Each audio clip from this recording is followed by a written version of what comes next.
প্রিয় ভিউয়ার্স, আজকে আমি আপনাদের দেখাবো স্যালারি থেকে কিভাবে টাকা উত্তোলন করবেন সরাসরি বিকাশে।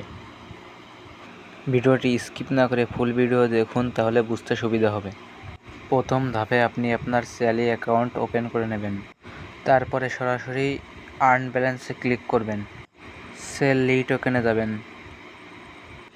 তারপর ওখান থেকে কারেন্সি অপশানে ক্লিক করবেন। বাংলাদেশ সিলেক্ট করবেন।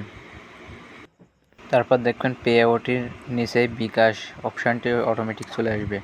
এবং আপনি যদি আপনার অ্যামাউন্ট সম্পূর্ণ উঠাতে চান তাহলে ম্যাক্স অপশানে ক্লিক করবেন, না এবার কনফার্ম সেল করবেন। তারপর নিচে কনফার্ম বাটনে চাপ দেবেন। কিছুক্ষণ লোড নেবে। লোড নেওয়ার পর আপনার বিকাশ নাম্বার সিলেক্ট অপশান আসবে। এখন আপনি আপনার বিকাশ নাম্বারটি ওখানে দেবেন এবং পূর্বে যে স্যালারি অ্যাকাউন্টটি খুলেছিলেন সেই ইমেল এখানে দিয়ে লাগবে, না হলে আপনার পে আউট হবে না।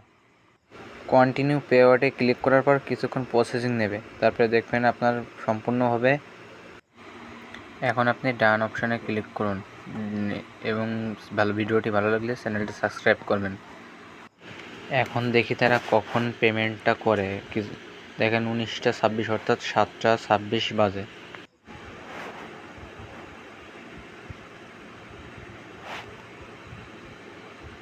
দেখুন সাথে সাথেই কিন্তু তারা পেমেন্টটা করেছে এবং 329 টাকায় আমরা পেয়েছি পূর্বের যে টাকাটা ছিল।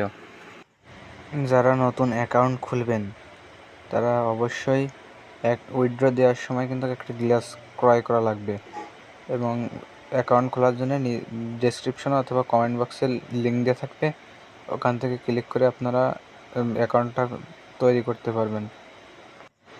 আমি আপনাদের সিকিউরিটি দেখানোর জন্য আমার বিকাশ অ্যাকাউন্টটি ওপেন করে নিয়েছি। বিকাশ অ্যাকাউন্টের মধ্যে এখন ইনবক্সে ক্লিক করার পর দেখতে পাচ্ছেন ক্যাশ ইন 329 টাকা কেবলই হয়েছে। 7:26 দিক উইথড্র দিয়েছিলাম, 7:26 আমরা পেমেন্টটি পেয়েছি।